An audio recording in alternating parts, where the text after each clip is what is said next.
Pessoal, tudo bem? Bom, nesse primeiro vídeo nós vamos começar o nosso conteúdo. Vamos dar continuação aí ao curso de vocês, né? Vamos começar a segunda parte desse curso. Nós vamos começar aqui a falar das variáveis aleatórias contínuas e do modelo de distribuição normal, tá? Variáveis aleatórias com distribuição normal. Vocês estudaram até esse momento no curso as noções básicas de probabilidade e as variáveis aleatórias discretas, né? Agora nós vamos dar continuidade aí na primeira parte do curso. Vamos falar primeiramente do que são as variáveis aleatórias contínuas, só recordando o conceito do que é uma variável aleatória, né? Vocês devem ter estudado isso com a Patrícia lá, e de uma forma geral, o que a gente pode falar é que uma variável aleatória, ela representa na verdade, a variável ela pode ser vista também como uma função que leva de ômega, que é o nosso espaço amostral, para x, que é o conjunto dos números reais, né? Então, no caso das variáveis aleatórias discretas, eu posso ter, por exemplo, um conjunto em ômega, em que eu tenha A, B, C e D como componentes de ômega e faço associação de cada um desses com um número real em x, né? Dessa forma. E x, nesse caso, se A for um evento aleatório, né? Se A for um evento de um espaço amostral e está associado a um número x, então eu digo que x é uma variável aleatória, abreviação VA, né? Como exemplos de variáveis aleatórias, que vocês viram nos casos discretos, nós temos, por exemplo, o número de peças defeituosas numa linha de produção, né? Número de peças defeituosas, x nesse caso assume valores 0, 1, 2 e assim por diante, né?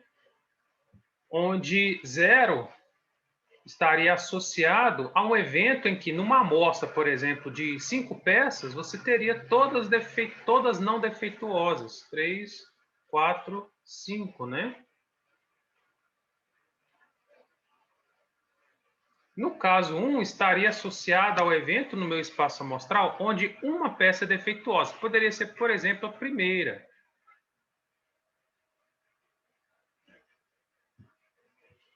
Né? E pode ser também a segunda, que na verdade eu tenho mais de um evento, né? Eu tenho o evento D, D barra, D barra, D barra, ou evento D barra, D, onde a segunda é defeituosa. Então, todos os eventos que eu tenho apenas um D sem barrinha, ou seja, uma peça defeituosa, estaria associada a x igual a 1. Então, variável aleatória, ela leva do meu espaço amostral, os eventos do meu espaço amostral, para um conjunto mensurável que eu estou chamando de x, né? E aí, vocês viram lá que existem algumas variáveis aleatórias especiais, como a variável aleatória Bernoulli, a variável aleatória binomial, né? Nós vamos estudar uma variável aleatória hoje também, muito importante, que agora vocês vão ter que saber aí para o resto da vida de vocês, se vocês forem continuar nessa profissão, que é a chamada variável aleatória normal. Mas ela pertence a um conjunto diferente desse que vocês estudaram. Ela não é mais uma variável aleatória discreta, ou seja, eu já não faço mais associação um por um, como é aqui. Tá? Bom, então vamos para o próximo. Vamos limpar aqui a nossa tela. Não precisa limpar, né? Basta rolar. Bom, então aqui nós temos que as variáveis aleatórias contínuas, como definição, eu vou colocar o seguinte, ó. São variáveis que podem assumir qualquer valor no número, qualquer valor numérico, tá? No intervalo do domínio e o intervalo numérico. Aqui tem uma vírgula, deveria ter colocado uma vírgula aqui, né? E um intervalo do domínio ser significativamente dividido em incrementos menores, inclusive os valores fracionários decimais. Veja que aqui agora a minha variável aleatória, ela pode assumir qualquer valor, não os valores discretos, como vocês estudaram lá atrás, né? Por exemplo, antes, quando você tinha uma variável aleatória binomial, ela só podia assumir conjuntos inteiros, né? E positivos. No caso de uma variável aleatória contínua, eu posso, por exemplo, ter valores entre 1 e 2, que pode ser, por exemplo, 1,5. Entre 2 e 3, o 2,5. Né? Entre o 0 e 1, o 0,5 ou 0,7. Então, se eu pego, por exemplo, uma variável aleatória onde eu posso assumir valores para ela eu tenho infinitos valores que ela pode assumir em qualquer subintervalo que eu obter do meu domínio, então ela é considerada uma variável aleatória contínua, né? A gente associa isso muito a variáveis que pode conter a parte decimais e fracionárias, né? Mas não necessariamente é sempre assim, porque eu posso ter, por exemplo, uma variável aleatória discreta que pode assumir partes decimais, né? Pega, por exemplo, uma situação em que x é o salário em uma empresa. Digamos que uma empresa tem os seguintes valores possíveis de salário para um funcionário, né? O primeiro valor possível é 1.050,33 centavos. O segundo valor possível é R$ 2.000,40. E o terceiro valor possível é R$ 5.016,35 centavos, tá? Digamos que qualquer funcionário que trabalhe naquela empresa, ele só pode ganhar um dos três possíveis valores, 1.050,33, 2.040 centavos ou 5.016,35 centavos. Ele não pode ganhar valores intermediários entre esses valores. Ou ele ganha isso, ou isso, ou isso. Isso aqui é uma variável aleatória discreta, tá? X, nessa situação, é uma variável aleatória discreta. Por quê? Porque ela tem valores bem definidos no espaço, né? Ou é isso, é isso, é isso. Eu não posso pegar um valor central entre x1 e x2. Eu não tenho infinitas possibilidades para x nesse caso. Agora, se eu tenho uma situação numa empresa em que o salário ele é definido de forma aleatória entre qualquer valor de zero, vamos supor que o salário do funcionário pode ser qualquer valor entre 1.000 e 10.000, qualquer valor dentro desse intervalo, então eu tenho uma variável aleatória contínua, tá? Então, veja a diferença, né? Não é sempre que uma variável aleatória que tem parte decimal que ela vai ser considerada contínua. Ela precisa da continuidade. Aqui não tem essa continuidade. Nesse exemplo que eu dei, não tem. Mas aqui tem. Se eu pego, por exemplo, o salário de 500 não pode, né? Que é de 1.000 a 10.000. Mas se eu pego o salário de 1.500 e o salário de 1.550, peguei esse intervalo possível de salários, né? Aqui dentro eu tenho infinitas possibilidades de salários. E por menor que seja o intervalo que eu pegar, dentro de todas as possibilidades aqui, eu vou ter infinitas possibilidades lá dentro. É isso que caracteriza uma variável aleatória que eu chamo aqui de contínua, tá? Então, é isso. Eu tenho que ter a continuidade. Ela não é uma variável saltada, ela é uma variável contínua, né? Ela não tem esses intervalos que não pode assumir valores, como no caso discreto, tá? Então, aqui, ó, como possui infinitos valores possíveis, não há como atribuir probabilidades para cada ponto. É aí que está a questão chave aqui. Quando a gente está falando de variáveis aleatórias discretas, vocês estudaram isso lá com a Patrícia, né? Quando eu faço associação de probabilidades, cada valor possível da minha variável aleatória assume uma determinada massa de probabilidade, né? Um determinado valor de probabilidade. Por exemplo, se eu tenho aqui os salários, vamos supor que nesse caso aqui, né, eu falo o seguinte, olha, eu tenho que a probabilidade, eu vou atribuir os seguintes valores de probabilidade nesse caso. Os funcionários que ganham 1.050,33, eles são considerados aí 60% da minha amostra. Então, os funcionários que ganham 1.050,33, eles representam 0,6 ou 60% da minha amostra, tá? Os que ganham 2.040, eles representam 0,3. E os que ganham 5.016,35, eles representam, nesse caso, eu não tenho como escolher, porque a soma das probabilidades tem que ser igual a 1. Então, tenho 0,9 Aqui tem que ser 0,1 para que eu tenha 100% da amostra aqui dentro.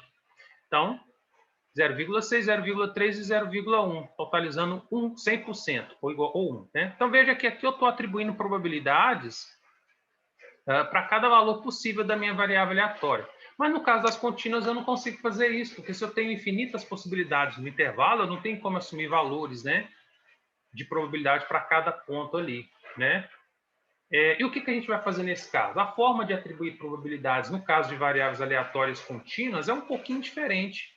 Um pouquinho não, é diferente do que a gente estudou em variáveis aleatórias discretas, porque agora eu não vou assumir probabilidades para o ponto, para um único valor, mas sim para os intervalos. Eu vou pegar um intervalo e vou falar o seguinte, ó, esse intervalo tem probabilidade X de acontecer, né?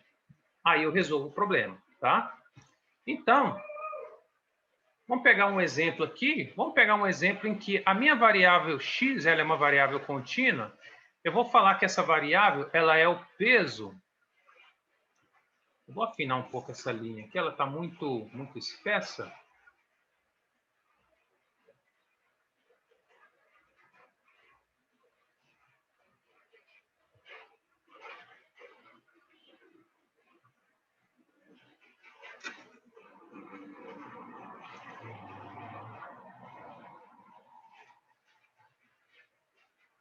Então, X é o peso dos ratos de laboratório, tá?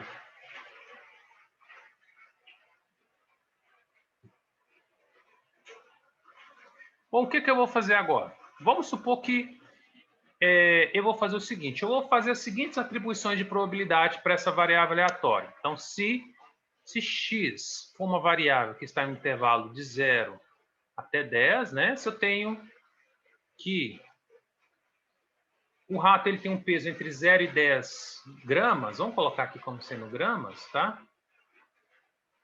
Então, eu vou assumir que a probabilidade de um rato cair nesse intervalo vai ser de 0,0, tá? Vamos colocar aqui, no caso do intervalo de 10 a 20, eu tenho probabilidade de 0,2, no intervalo de 20 a 30, 0,3, tá? De 30 a 40, 0,3 novamente. De 40 a 50, 0,2. E de 50 a 60, 0. E aí, eu falo que de 60 ou mais, né? A probabilidade passa a ser sempre 0, tá? Veja que aqui, um rato, por exemplo, eu estou falando que a probabilidade de um rato ter peso entre 10 e 20 gramas, ou seja, por exemplo, 10,5 gramas, a probabilidade de ter um peso igual a alguma coisa próxima de 10,5 gramas é de 20%. A probabilidade de um rato ter pesos entre 30 e 40 gramas, alguma coisa entre 30 e 40 gramas, independente de qual seja o ponto aqui dentro, é de 30%, tá? Então, está aqui a caracterização de uma variável aleatória contínua, tá? Eu vou sempre fazer a atribuição por intervalos. Eu posso, inclusive, montar um gráfico para representar isso, olha só. Vou fazer aqui um gráfico, não sei se vai ficar bom, porque ainda não estou acostumado com essas tecnologias. Onde eu tenho aqui o peso, tá? Vou colocar aqui o peso. E vou dividir aqui, ó, de 0, 10, 20, 30, 40, 50, 60, 70 e assim por diante, tá? 10, 20, 30, 40, 50, 60 e 70, tá? Uma das representações que a gente pode utilizar para poder representar essas probabilidades no gráfico é fazendo... Isso aqui é probabilidade, mas eu também posso interpretar isso como sendo um percentual, né? Eu posso falar que 20% dos ratos vão ter pesos nesse intervalo, 30% nesse intervalo e assim por diante, né?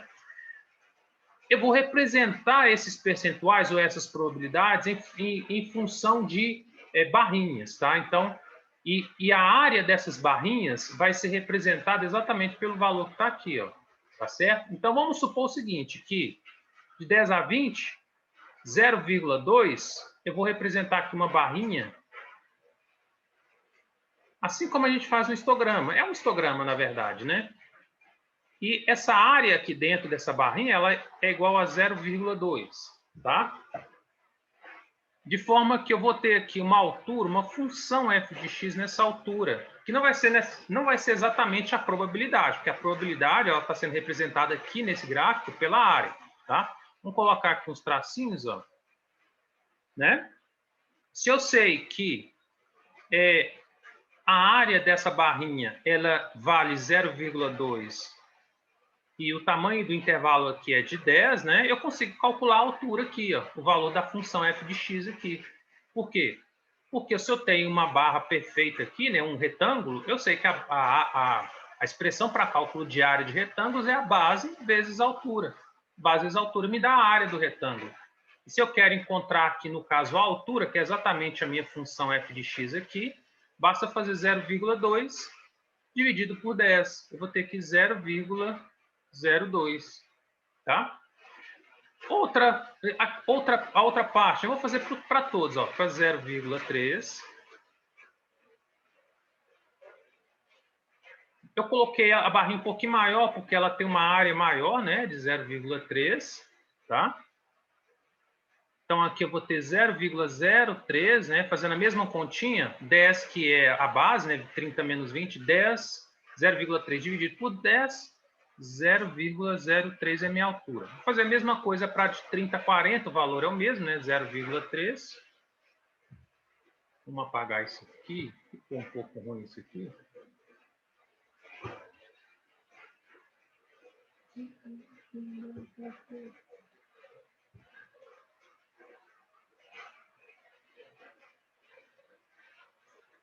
Vou fazer de novo essa linha central, tá? Aí. Essa aqui também vale 0,3. Tem mais uma aqui que vale 0,2. E aqui é 0. Então, aqui não vai ter barrinha nenhuma, tá? Ficou dessa forma, né? Na estatística, como que a gente vai chamar essa função f de x aqui, dada exatamente pela altura dos retângulos, onde a base representa a probabilidade, onde a área, desculpa, representa a probabilidade. Repetindo, como é que vai chamar essa função f de x aqui, na estatística, né? Onde eu tenho um histograma em que a área de cada um dos meus retângulos aqui é representada pela probabilidade. Isso aqui é o que a gente chama de função densidade, tá? Essa função f aqui, ó, f de x, é o que a gente chama de função densidade. Ou função densidade de probabilidade, tá? E qual que é o conceito por trás dessa função densidade? Na verdade, ela representa para mim o peso de probabilidade de cada um dos pontos que fazem parte daquele intervalo. Está vendo que aqui o 0,03 ele é maior, né, do que 0,02, o que significa que no intervalo de 20 a 40, os pontos aqui dentro têm um peso maior, eles têm digamos que uma chance maior de acontecer numa situação real. Eu tenho uma chance maior de ter ratos entre 20 e 40 gramas do que ratos entre 10 e 20 e 40 e 50 gramas, tá? Por quê? Porque o peso desse intervalo é maior do que o desses intervalos aqui, ó, tá? Então, basicamente é isso. A função densidade, ela é exatamente a função que eu tenho aqui no meu eixo Y, no gráfico, nesse gráfico de histograma, tá?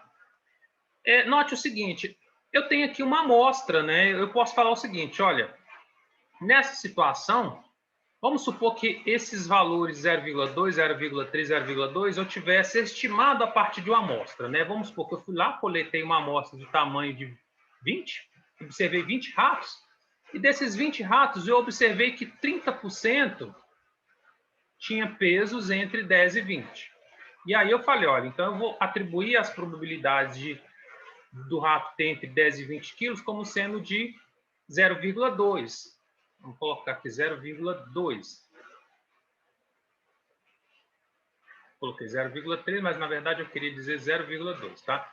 Então, na amostra de 20 ratos, eu observei que 20% deles tinham peso entre 10 e 20, e por isso eu atribuí probabilidade de 0,2 para o intervalo de 10 e 20, né? 30% dos ratos da minha amostra tinham pesos entre 20 e 30, e assim por diante, né? O que explicaria eu atribuir essas probabilidades aqui, né? O que a gente vai perceber é o seguinte, que quanto maior for essa amostra, né, a tendência é que eu possa, de uma certa forma, ir diminuindo o tamanho dos intervalos, tá? Eu vou diminuir o tamanho desses intervalos para ter uma função f de x mais apurada, de forma que eu consiga discriminar melhor os ratos que estão entre 20 e 30. Se eu posso, por exemplo, dividir esse intervalo ao meio e calcular e atribuir probabilidades para 20, 25 e depois de 25 a 30, eu tenho digamos que mais informação no meu gráfico, eu tenho uma informação mais apurada, né? Eu tenho uma melhora no meu gráfico. Quanto menor for o tamanho dos intervalos, menores. Mas, ao mesmo tempo, eu tenho que tomar cuidado com o tamanho da amostra. Se eu ficar dividindo demais os meus intervalos aqui, tiver uma amostra pequena, eu vou ter, no final, eu não vou conseguir montar essa tabela, ela não vai ficar legal, né? Bom, um detalhe interessante é que se você tivesse uma amostra muito grande aqui, vamos supor com uma amostra de tamanho 20 mil ou 30 mil, né? Você poderia ter intervalos tão pequenos, que, na verdade, essas barrinhas aqui, elas se aproximariam apenas de uma reta vertical, de forma que uma ficaria coladinha na outra, né? Ia formar alguma coisa desse tipo assim, ó. E aí a gente poderia dizer o seguinte, olha, se eu diminuo o tamanho desses intervalos aqui, fazendo com que eles vá para zero, eu consigo ter uma f de x como sendo uma função contínua, tá? Ou seja, seria, na verdade, alguma coisa desse tipo, ó. Aqui fazendo a suavização, né? Eu teria alguma coisa desse tipo, né? E falo que a minha f de x aqui, nesse caso, ela seria contínua, por situação em que eu tenha infinito, uma amostra de tamanho muito grande a ponto de considerar que n está indo para infinito, tá? Eu tenho uma f de x suavizada aqui, ó. Mas a ideia é a mesma. A f de x, tanto como sendo vista como uma função contínua, como uma função, nesse caso aqui, discreta, né, pontual apenas em 0,02 e 0,03, ela tem a mesma interpretação para mim no caso em que eu tenho x como variáveis aleatórias contínuas, tá? Bom, então é isso. É um conceito muito importante, o conceito de variáveis aleatórias contínuas e o conceito principalmente da função densidade, tá? Eu posso ter funções densidades de vários tipos. Vamos ver aqui, olha só. Se eu tiver uma situação em que eu tenho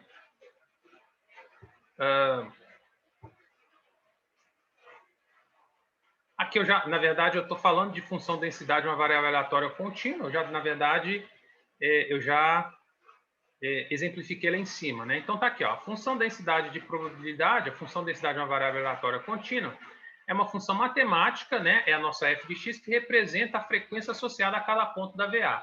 Aqui eu poderia usar a palavra frequência como também como eu disse lá em cima, como peso, né? Frequência ou peso. Representa o peso associado a cada ponto da variável aleatória, né? E eu posso ter funções densidades de vários tipos. Eu posso ter situações em que eu tenho a função densidade, por exemplo, assim, ó, fazendo uma curva assim. Ó. Mas um fato importante que eu tenho que ressaltar em relação às funções densidade é que elas sempre vão começar vindo do zero, vai crescer e depois vai diminuir e voltar a convergir para zero de novo, tá? Ela sempre vai ser uma montanha. Agora o formato dessa montanha eu não sei como que pode ser. Pode ter vários formatos. Aqui, por exemplo, é um. Outro formato possível é esse, né? Um outro formato possível é esse aqui, ó.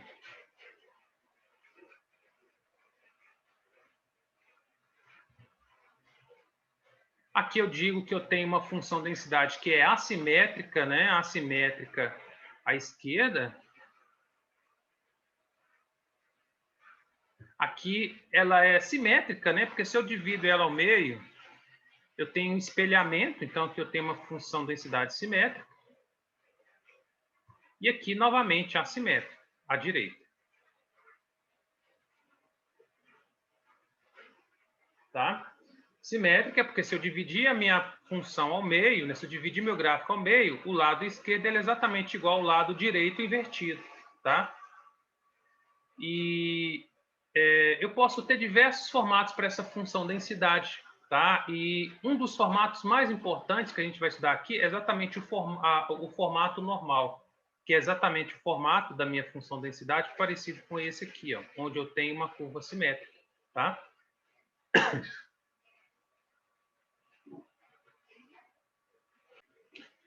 Bom, pessoal, o que é então a chamada função densidade normal ou distribuição normal, né? Quando eu tenho uma função densidade de probabilidade onde o desenho dela pode ser feito segundo essa função, eu tenho uma variável aleatória que tem uma densidade normal, ou seja, ela segue uma distribuição normal, tá? Se você pega essa função f de x que está aqui e faz o gráfico dela, assumindo valores numéricos para μ e para sigma, valores numéricos para μ que pode ser valores de menos infinito a infinito, né? Para μ, e sendo que sigma tem que ser sempre maior ou igual a zero. Se eu fizer um gráfico dessa função, o gráfico ele vai ficar assim, ó. Ele vai ficar um gráfico assim, ó.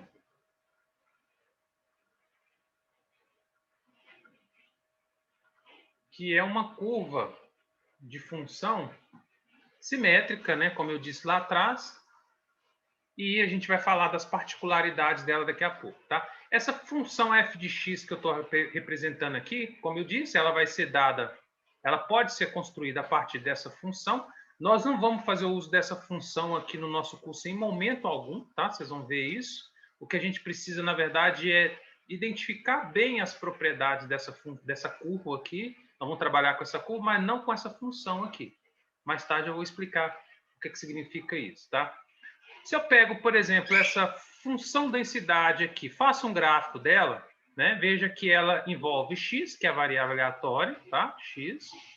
Envolve uma quantidade μ, como eu já expliquei, μ pode estar em qualquer valor no intervalo de menos infinito a infinito.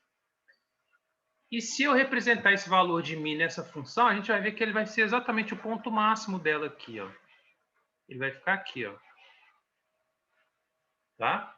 Ele é o ponto central também, tá? Ele é o que a gente chama de média da variável. Se a gente analisar com frieza o gráfico, né, a gente vai ver o seguinte, que ele representa o ponto central da distribuição, das distribuições de probabilidade, já que a área desse gráfico aqui, como a gente viu, né, isso ainda continua sendo válido, mesmo que a função densidade seja uma função com essa continuidade.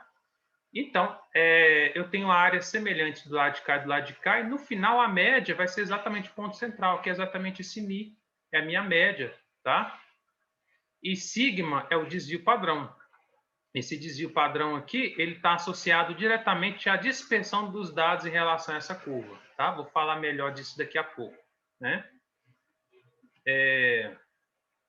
Aqui eu estou colocando um comentário falando que a função densidade não me fornece a probabilidade ou a frequência de forma direta, mas um peso associado à probabilidade. A probabilidade a gente vai obter quando a gente calcular, por exemplo, a área de um intervalo, né? Como a gente viu, pela própria definição de densidade, a área aqui, que é a probabilidade, tá? Como eu disse, como eu estou falando aqui, ó, ao fazer a função de um gráfico, a probabilidade do intervalo será dada pela área do intervalo, né? Olha só, quais são as propriedades da distribuição normal? Ela é simétrica em forma de sino, a gente acabou de ver isso, né? O ponto central é o μ.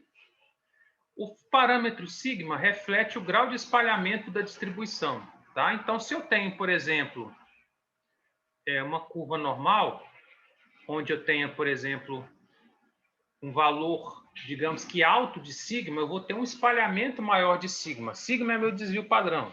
Então, eu vou ter alguma coisa desse tipo, ó.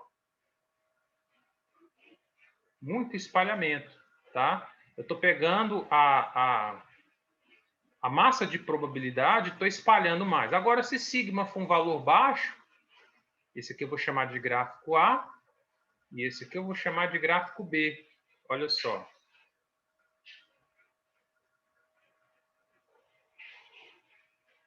Gráfico B. O que está acontecendo, né? Eu posso falar que nessa situação, o sigma do gráfico A, ele é maior do que o sigma do gráfico B, tá? Por quê? Porque eu tenho um espalhamento muito maior nesse gráfico em comparação a esse, né? Os valores mi menos sigma e mi mais... aqui está faltando mais, ó, mi mais sigma são os pontos de inflexão. O que significa isso? Significa que o ponto em que a função deixa de ser côncava e passa a ser convexa é exatamente o ponto mi menos sigma, né? Aqui ela está com a concavidade voltada para baixo, mas chega aqui, ela já passa a ficar com a concavidade voltada para cima. Então, esse é o ponto mi mais sigma. Exatamente do outro lado, né? Aqui ela está com a concavidade voltada para baixo, mas nesse ponto ela começa a ficar com a concavidade voltada para cima. Então, esse é o ponto mi menos sigma, tá? Ponto mi menos sigma e mi mais sigma. Mi mais sigma no eixo X, mi menos sigma, e o ponto central, como a gente já falou lá atrás, né, é o mi, tá? Esse ponto é o ponto mi.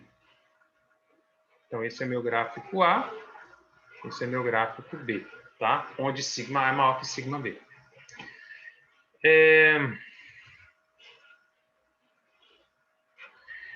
Um detalhe muito importante. A gente, quando for trabalhar com a distribuição normal, nós temos que extrair as probabilidades do gráfico. Nós vamos fazer muito isso, vocês vão fazer isso de agora para frente até para o resto da vida de vocês, né? Uma situação em que eu preciso... Se eu tenho, por exemplo, um modelo... Vamos voltar aqui. Se eu tenho, por exemplo, um modelo normal, olha só, uma distribuição normal,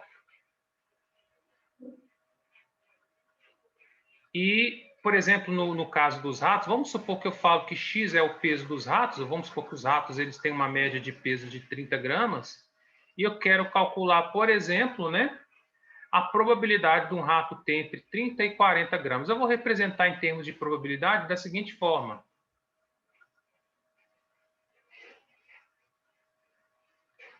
Ou seja, qual é a probabilidade de X, que é o peso em grama dos ratos, está entre 30 e 40 gramas, se a minha f de x for dada por essa f de x que está aqui, representada nesse gráfico.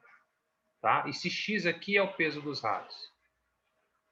O que eu tenho que fazer para calcular essa probabilidade? Eu tenho que calcular essa área aqui. Ó. Eu tenho que calcular a área abaixo da curva, ou seja, essa área abaixo da curva, entre o ponto 30 e o ponto 40. Né? Lembra que a f de x, ela supõe que a área abaixo da f de x entre um ponto e outro me dá as probabilidades. Tá? Eu tenho que calcular essa área aqui. Ó. Bom, uma forma de fazer isso, eu acredito que vocês ainda não aprenderam, algumas pessoas já podem ter aprendido, é resolvendo o que a gente chama de integral, mas a gente não vai fazer isso aqui, tá? Até porque, para o caso normal, não precisa. Essas áreas aqui, né, essas áreas entre os pontos de um gráfico, já estão tabeladas. A gente vai usar uma tabela para isso, tá? É isso que eu falo aqui no próximo slide. Olha só. Se você não sabe calcular a área abaixo da curva para um intervalo, se fosse um retângulo, a gente conseguiria calcular usando a formulinha área é igual a base vezes a altura. Mas se a gente tem uma figura irregular, como no caso da distribuição normal, não dá para fazer utilizando aquela expressão, né? E eu tenho que usar uma alternativa. O que a gente vai fazer aqui é usar uma tabelinha, tá? E essa tabelinha, vocês vão guardar ela com vocês, vão usar para fazer prova, vão usar nas outras disciplinas. Vai usar muito essa disciplina, né? Essa tabelinha. Vocês vão usar muito essa tabelinha. Ela já tem todas essas áreas calculadas, mas a gente precisa saber interpretar, saber como que a gente vai extrair essas informações da tabela, tá? E um detalhe interessante é o seguinte, quando eu tenho uma variável aleatória x qualquer, por exemplo, o peso do rato é em gramas, mas se eu estiver estudando outro fenômeno aleatório, uma outra variável aleatória que pode ser, por exemplo, a altura de árvores na região da Amazônia, e supõe que a altura das árvores na região da Amazônia também segue uma distribuição normal, tá? Veja que são variáveis completamente diferentes em escala, né? O peso dos ratos em grama e a altura da árvore lá na Amazônia em metros, né? São variáveis completamente diferentes. É como se eu tivesse que ter uma tabela para calcular o peso dos ratos e uma tabela para calcular a altura para trabalhar com a altura das árvores. Uma tabela para cada um uma tabela para cada um dos cenários, né? Mas a gente não vai fazer dessa forma. A gente pode ter uma tabela para cada um dos casos, mas isso seria impossível na prática, porque você teria que ter infinitas tabelas, né? Para cada estudo que você for fazer, você teria que ter uma tabela diferente. Mas, graças a Deus, a gente tem o que a gente chama de padronização. Olha só. Quando a gente tem uma variável aleatória que ela segue um modelo normal, que ela pode ser, que a sua função densidade e probabilidade é dada como normal, né? No caso aqui, x. Se x aqui é normal, então, se eu faço essa continha, x menos mi, que é a média da variável aleatória, dividido por sigma, que é o seu desvio padrão, eu tenho uma variável aleatória z, onde z é também uma variável aleatória normal, só que agora com uma média e variância dada por 0 e 1. Tá? E o que acontece? O que a gente tem nas tabelas para cálculo de probabilidade da distribuição normal é exatamente essa variável aleatória. É essa variável aleatória que está presente nas tabelas. Tá? Na prática, o que eu vou ter que fazer? Eu vou ter que pegar a minha variável aleatória do meu problema específico, vou ter que fazer essas continhas aqui para ela, né, para cada caso, e transformar aquela variável aleatória numa variável aleatória z. E aí eu consigo calcular as probabilidades. Ou seja, eu padronizo qualquer situação, em qualquer escala que eu tenha, para uma escala que eu chamo de escala padrão, que é a escala normal 0, 1. Tá? Um detalhe interessante é que a gente sempre costuma utilizar a simbologia para poder para poder descrever uma variável aleatória normal. Olha só, essa simbologia aqui, ó. Eu falo o seguinte, que o que eu estou escrevendo aqui? Que x segue uma distribuição normal com parâmetros. Isso aqui são os dois parâmetros da distribuição normal. A média, mi, e a variância sigma ao quadrado. Ou também eu posso escrever simplesmente sigma, que seria o desvio padrão. Quando eu levo o sigma ao quadrado, quando eu coloco sigma ao quadrado, eu estou falando de variância, porque a variância é o quadrado do desvio padrão. Tá? Nesse caso, eu posso falar que z, por exemplo, é uma variável aleatória normal, com média mi igual a 0 e variância igual a 1. Tá? Então, eu consigo transformar qualquer variável aleatória x numa variável aleatória z e trabalhar apenas com z, né? O que me facilita a vida. Eu só preciso de uma tabela para estudar qualquer fenômeno. Tá? Bom, então, olha só. Se eu tenho que calcular essa probabilidade, a probabilidade de x está entre x1 e x2, né? Eu posso simplesmente fazer a seguinte transformação.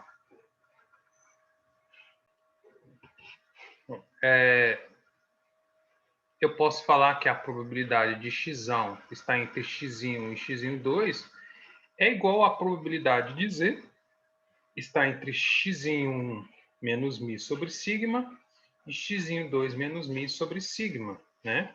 E vou chamar esse x1 e x2 menos mi sobre sigma de z1 e z2, né? Veja que x aqui se transformou em z, né? Na verdade, aqui, ó, eu falo que esse z ele é igual a x menos mi dividido por sigma, tá? Na verdade, eu estou pegando toda a expressão que eu tenho do lado de cá, estou subtraindo mi, tanto aqui, quanto do x aqui, e quanto do x2, e subtraindo tudo por sigma também, né? É como se eu pegasse esse x aqui, né? Fizesse x menos mi dividido por sigma, aqui no meio, né? Tem, então, a expressão final de z, tá?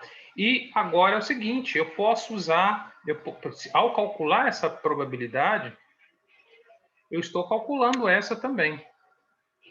É a mesma coisa. Essa e essa são as mesmas mesmas funções, né, digamos assim. Calcular isso significa calcular isso. Note que independente do valor que mi e sigma assuma aqui, ou seja, independente do fenômeno que eu esteja trabalhando aqui, eu consigo padronizar tudo em Z, tá? Bom, e a tabela? Vamos ver como é que é a tabela? Vamos dar uma olhadinha nela lá, vou abrir ela aqui. Bom, a tabela que eu vou usar aqui, ela está lá no site, no meu site, tá? É a tabela normal, é a segunda dessa lista aqui, ó. Vamos abrir ela aqui. É essa tabela aqui, ó. Olha só.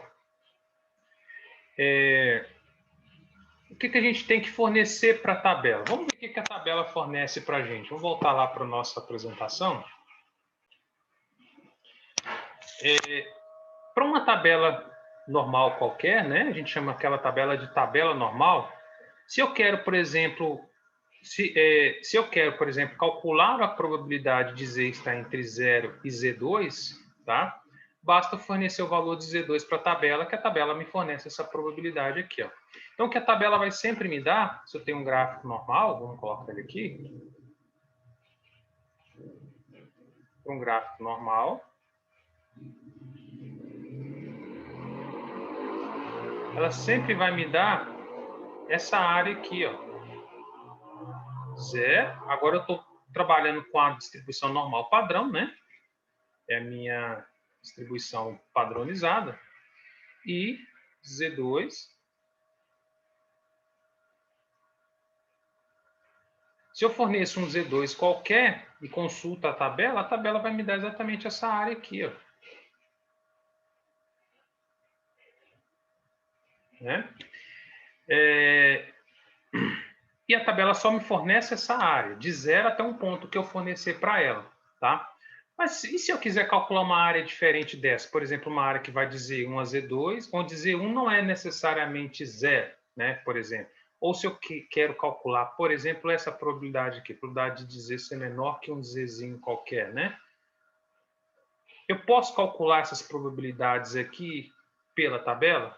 Sim, você pode fazer de forma indireta, tá? Primeiro você vai obter essa probabilidade e aí usando as propriedades da distribuição normal de simetria e as propriedades as propriedades da variável aleatória da distribuição de probabilidades, né? Probabilidade tem que ser um número entre 0 e 1, aquelas propriedades que vocês viram lá de probabilidade, a gente consegue obter qualquer uma dessas probabilidades, mesmo que a tabela me forneça apenas os valores de probabilidade que vai de 0 até o ponto Z2. Quando eu falo probabilidade aqui, pode colocar como sendo área, tá? A probabilidade área para nós aqui vai ser a mesma coisa. Então, eu consigo, né, através de manipulações numéricas, através utilizando essas propriedades, encontrar qualquer uma dessas áreas aqui. Isso vai ficar mais claro no exemplo, tá? Nós vamos fazer um exemplo onde eu vou apresentar exatamente isso, tá?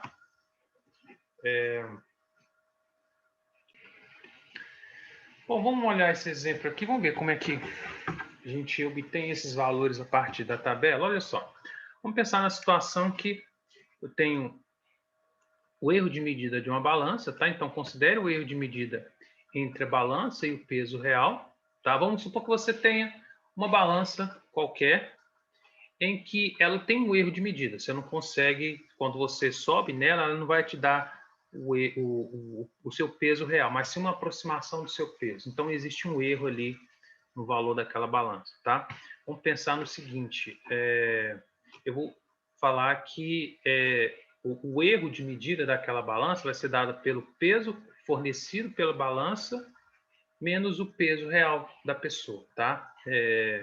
Então, nossa variável x nesse caso, a nossa variável x, ela vai ser dada pela subtração das duas coisas aí, ó. Vai ser assim, ó. X, né? É o erro. É o erro de pesagem, né? E x é igual ao peso real, não, peso da balança menos o peso real, tá?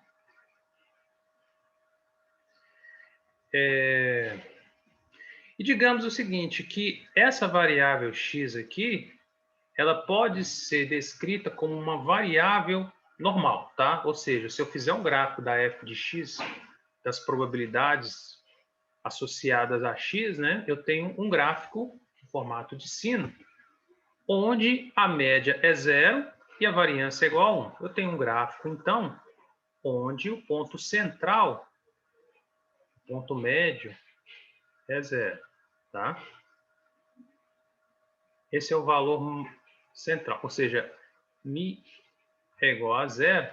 Eu estou falando o seguinte, que o erro cometido pela balança vai ser aproximadamente, vai estar em torno de 0 aqui na maioria das vezes. Veja que eu posso interpretar dessa forma. O ponto 0 é o ponto que representa o máximo da minha função. A tendência é que a maioria dos valores obtidos, né, na hora da pesagem, o erro de pesagem, fique próximo a esse 0, né? Fique nessa região aqui, ó. E é como se eu estivesse falando que quando o x assume valor 0, eu estou dizendo que a balança acertou, né? O valor foi, o peso da balança é igual ao peso real, então a balança acertou. E aí qualquer variação para mais ou para menos indica que houve um erro de pesagem, né? E aí eu considero que a variância é igual a 1, tá? Vamos considerar que a variância é igual a 1. E note o seguinte, se eu fizer essas considerações, o que eu tenho aqui é exatamente isso, ó. É uma variável que segue um modelo normal, com média 0 e variância 1. E eu tenho, então, um modelo normal padrão, que é exatamente o modelo que eu tenho na minha tabela. Exatamente o modelo que eu tenho na minha tabela, ou seja, eu não preciso fazer transformação para poder fazer qualquer cálculo associado à probabilidade. Eu vou usar minha tabela direta nesse exemplo, tá? Então, o que eu quero calcular inicialmente? É isso aqui, ó. Item A, a probabilidade do erro acontecer entre 0 e 1,5 quilos, tá? Então, vamos lá. No item A, eu quero calcular isso, ó. Probabilidade de x está entre 0 e 1,5 quilos. Tá? Para a gente não esquecer, vamos colocar aqui que x segue uma distribuição normal, com média 0 e variância 1. Né? Já que eu tenho a distribuição normal padrão, eu já vou obter os dados, a probabilidade diretamente da minha tabela. Então, vamos ver aqui. Eu vou fazer o desenho para a gente poder verificar qual que é a área que eu tenho que calcular para obter essa probabilidade. Então, faço aqui o meu desenho. Vou fazer menor aqui.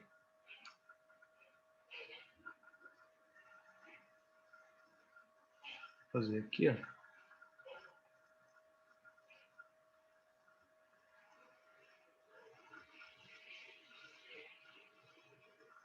Ponto central é o 0. Se o 0 está aqui, 1,5, ele tem que estar acima. Ele vai estar aqui, ó. E aí eu tenho, então, a minha área. Eu tenho que calcular, na verdade, essa área, tá? Então, se eu fornecer para a tabela o valor 1,5, se eu procurar na tabela o valor 1,5, o que a tabela vai me fornecer é exatamente a área que eu quero no meu item A, tá? Então, pela tabela, eu tenho que a probabilidade de x está entre 0 e 1,5. Vamos consultar lá a nossa tabela, né? Vamos pegar aqui.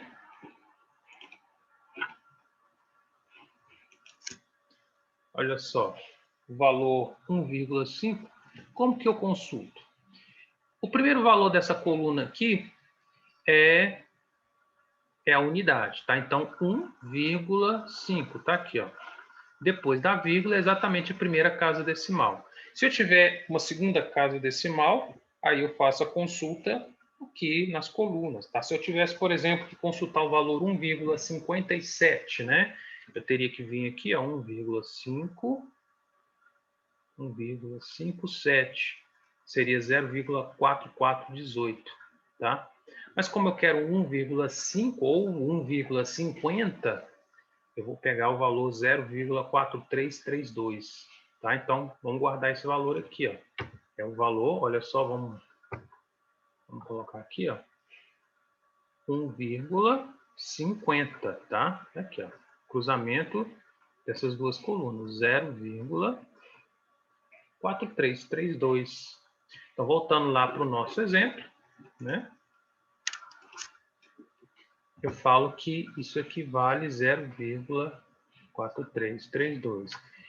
E agora a interpretação final, né? Já que a variável é o erro de medida, eu falo o seguinte: a probabilidade do erro acontecer entre 0 e 1,5 é de 43,32%. Né? Veja que bem simples, porque o exemplo A já me mostra o que a tabela quer. A tabela já me dá o que o item A quer, né? Então, foi de uma forma direta. Agora, no item B, olha só. No item B, eu quero a probabilidade de x ser maior do que 1,5. Então, nesse caso, o que eu tenho de área? Vamos fazer o desenho aqui. Ó. Eu tenho a minha área, ponto 0, 1,5. Veja que agora eu quero a área acima de 1,5, né? Probabilidade de x maior do que 1,5. Probabilidade do erro acontecer acima de 1,5 kg. Então, eu tenho que demarcar essa área aqui. Ó. É a área acima, né? É essa área que vai me dar a probabilidade que eu quero. Bom, aí já começa a complicar um pouco, né? Veja que a tabela, ela não vai me fornecer essa área. Se eu consultar na tabela o valor 1,5, ela vai me dar a área que vai de 0 até 1,5. Não é o que eu quero, né? Eu quero o valor que está acima.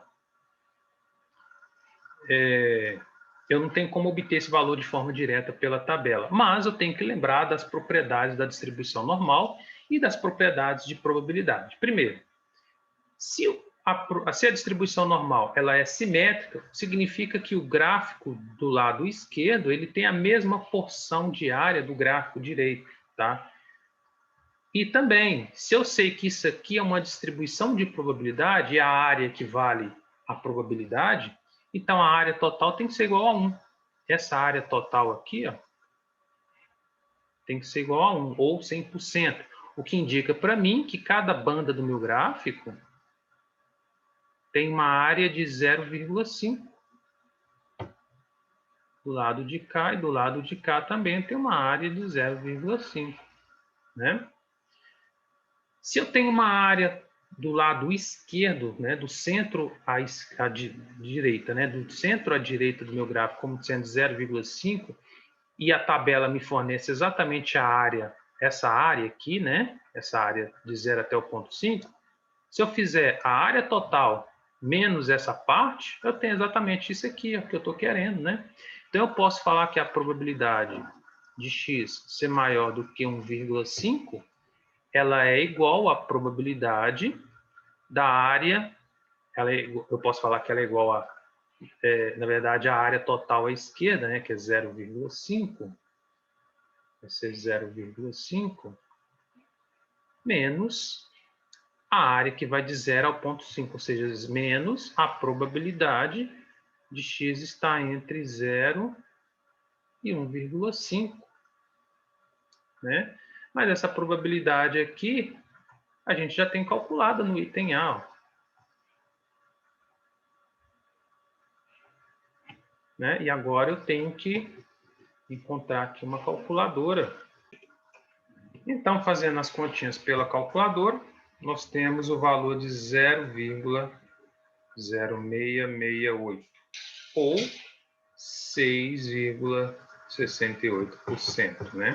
Eu posso falar que a probabilidade do erro x acontecer acima de 1,5 quilos é de 6,68%, né? Eu falo que a probabilidade do erro ficar acima de de acontecer acima de 1,5 kg ou mais que 1,5 kg, ou seja, a probabilidade desse ser grande, né? Acima de 1,5 quilos, é de 6,68%, né? se essa distribuição aqui ela for verdadeira para o que a gente está medindo, tá? Bom, vamos para o próximo, olha só. Numa situação em que eu tenho C, probabilidade de x estar entre -1 e 0, né? Dessa forma. Bom, aqui, veja que novamente, né?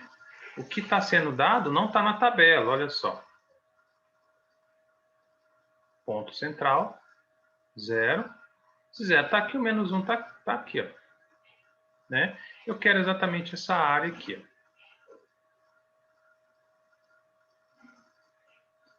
Mas a tabela não me dá a área de -1 a 0.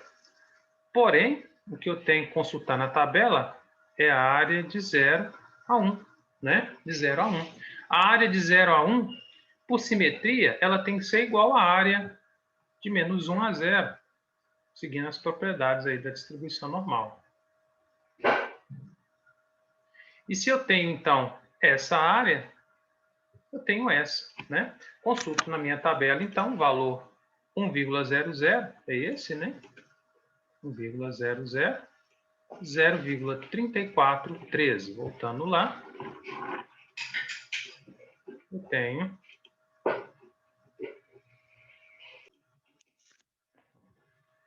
então 0,3413 ou 34,13%. E eu falo novamente, repetindo tudo que está aqui, tá? A probabilidade do erro acontecer